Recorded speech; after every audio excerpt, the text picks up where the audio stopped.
কথা, অন্ধ থাকুক জাতি, আগামীতে দেশ গড়বে সব মুক্তিযোদ্ধার নাতি। চীন সফর নিয়ে গণভবনে ছিল প্রধানমন্ত্রী শেখ হাসিনার সংবাদ সম্মেলন। সেখানে উঠে আসে কোটা সংস্কার আন্দোলনের চলমান ইস্যু। প্রশ্ন করা হয় মুক্তিযোদ্ধা কোটা ও রাজাকার ইস্যুতেও। এর জবাব দেন প্রধানমন্ত্রী। মুক্তিযুদ্ধের বিরুদ্ধে আর মুক্তিযোদ্ধার বিরুদ্ধে এত ক্ষোভ কেন?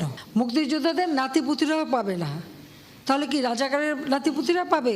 সংবাদ সম্মেলনে ছিলেন এমন দুজন জ্যেষ্ঠ সাংবাদিক বলছেন, প্রধানমন্ত্রীর বক্তব্যে কোথাও আন্দোলনকারীদের রাজাকার বলা হয়নি। এ বিষয়ে ভুল বোঝাবুঝি হচ্ছে।